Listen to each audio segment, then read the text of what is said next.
Oh man.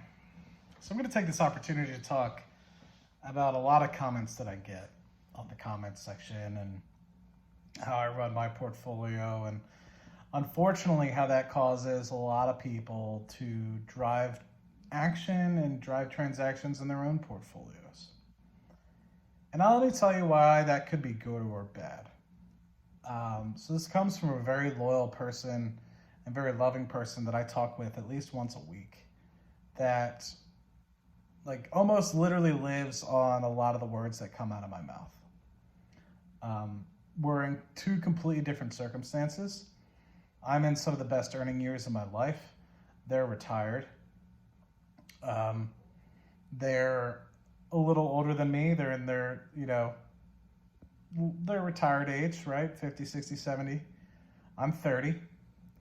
I have a lot larger tolerance for losing money due to my age. They're a little bit older, so they have a little bit less tolerance for losing money. And what I mean risk tolerance. I have the ability to add a lot of money consistently every single month. They do not, since they do not have a 9-to-5 job, they don't have that ability. And I don't have as much time to dedicate to the craft as I used to, but overall I'd say we're probably looking at the things the same. And I bring up these 5 key things because I talk about this all the time. Investing and your investment plan and stuff of the like is really truly based off of these 5 key things, right? Your time horizon, your objective, why are you investing in the first place, your risk tolerance, which is a big part of it, how much money you're going to be contributing all the time, and also how much time you're going to be factoring into this. Do you want it to be very active? Do you want it to be very passive? And the reason why I bring this up is a lot of people on YouTube, and this is hopefully a public service announcement to everybody watching this video, and hopefully you share this with friends and family. Just because I make an investment or make a trade does not necessarily mean that you should do the same. Yes, okay, I'm within an arm's reach of 2 commas at 30 years old. That's great, that's grand. But my objectives are very different, right? I'm trying to get to the $10 million mark or more by the time I say call it quits.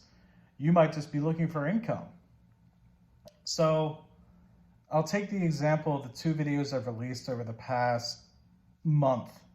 One of which was talking about me selling a dividend income, or more of like a covered call sort of like income fund, to be able to purchase shares in a potentially speculative company that does make money, but it's speculative in terms of how big it may be able to grow over the next 10, 20 years. And I had somebody who is near and dear to me in my heart, and I talk to on a weekly basis, say, oh man, well, I'm glad you put out these videos because I was just about to go and purchase a lot of shares in this income producing ETF. Now, this person is all the things I described earlier in this video. We're talking about the same person. They're later in their life. They need income more likely than I would right now. And it just goes to show, unfortunately, the platform in which we have as a YouTuber, as somebody on Twitter, as somebody who creates content, to literally have people hanging on the words, bought XYZ stock, sold XYZ stock. But the thing that I urge and encourage all of you to do is to listen to the reason as to why these people are buying and selling these stocks, right? Are they a trader? Do they have the same objective as you? Do they have the same time horizon? Do they have the same risk tolerance? Are they in the same part in their investment career in terms of the portfolio maturity as you are? Are you looking for the same things?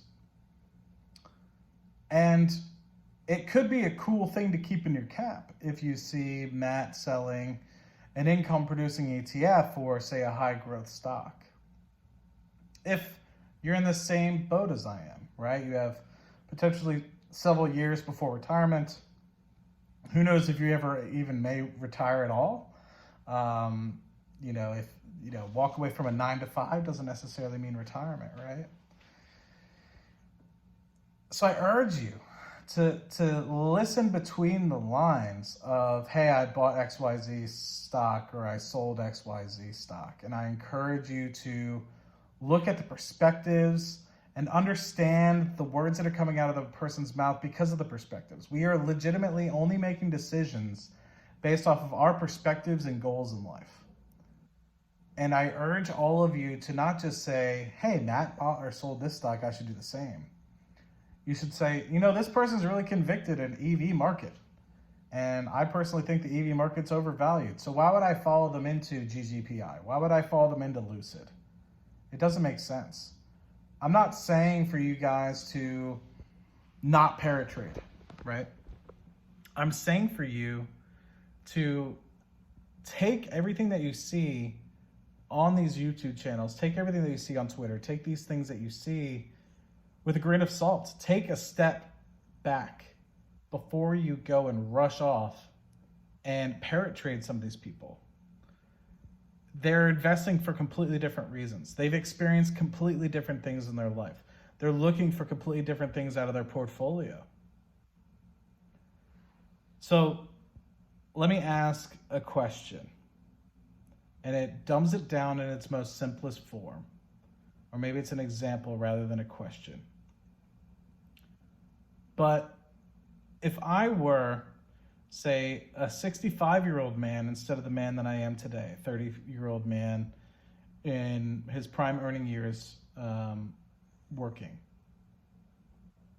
and I needed income, and I saw that me, a 30-year-old man, went all in on, let's just say, a high conviction stock that I have, Wish, Palantir, Virgin Galactic, or something of the like. Would I sell all my income funds to purchase those companies? If I was a 65-year-old man watching myself, watching this video, seeing how I've been highly convicted in Wish, highly convicted in Virgin Galactic, highly convicted in Palantir, knowing that I need that money to survive, knowing that I need that money for income to pay my bills. And so if you can understand the difference between that being a bad idea for a 60, 65-year-old man who's required to live off this income, to not follow what I am doing in some of these high conviction plays, then don't you think it takes a little bit of time to take a step back and apply that to your own situation? And understand that maybe because Matt is making over 6 figures a year, maybe because Matt is close to $1 million at 30, maybe because Matt has a little bit more experience in terms of the portfolio experience that he has under his belt, that his experiences are completely different than mine. And maybe I should take an opportunity to take a step back and think about what Matt is doing isn't necessarily right for my portfolio, but it's an experience that I should think about in the future because Matt is where he's at because of the perspectives and experiences he's had. Now, this might seem very philosophical, but I hope it drives home a point that you shouldn't be investing in something because you see somebody having a $2 million portfolio. I'm not going to invest like Dave because Dave is literally retiring in the next year. So he's focusing like almost entirely on income and options premiums and making sure that he can make a sustainable income when he retires at the middle age, mid-40s that he is. So I'm trying to beat Dave's ass in terms of capital appreciation. I'm trying to get to the 8-figure mark here. So I'm trying to catch up to Dave. I'm trying to surpass Dave, not because I hate Dave, not because I'm trying to show up Dave, but it's because I'm trying to make a magnitude difference in my life. And one, it's fun for me. And two, I'm trying to make life better for a future generation that might come beyond me.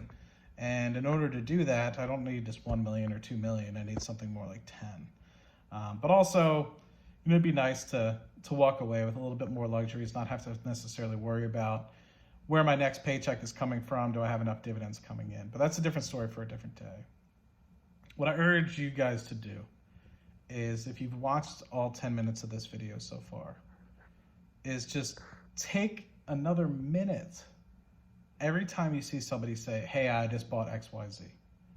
Just take an extra minute and say, you know, does this fit my financial situation? And if the answer is no, let it go in one ear and out the other, right? So I really hope this helps. I literally just do these videos sometimes to just help you guys out. And I think that this might actually be my most important video. You know, it hurts me no matter how many times I say something like this on a live stream, I still end up having to have the same conversation. And so it's worthy, you know, for me to say this, but, and repeat it because it's important. And if it saves anybody $1,000 here, $1,000 there, it's worth it. But please take a step back. Our perspectives, our experiences are all completely different. And our objectives and risk tolerances are all completely different. And so I'm not saying you have to think entirely on your own, but I'm asking you to have a little bit of perspective on somebody else's perspective and somebody else's risk tolerance and somebody else's objectives. Because it could be completely different and it might not fit your strategy. You might make a rash decision, which could end up costing you not only your sanity, but also some money. And that's why we're here, is to help you guys in any way that we can. Let me know how I can help you. Facebook, Instagram, whatever. Comments on this video. Hope this is the most important video that you've seen on YouTube to date. I really do. I think this is, you know, I'm in the zone right now. I really just hope that you guys get some value out of this. And I hope that it makes even 2 or 3 of you, even if it's just 2 or 3, truly change your perspective. So hit the thumbs up. It would mean a lot. Hit the subscribe button. It means a lot. And I'm not going to wait. I'm not going to try to get some sort of views or strategically place my videos out any different. I think this needs to go out immediately. So I'm going to go ahead and do that and hope you guys enjoy. I'll talk to you guys soon. Cheers.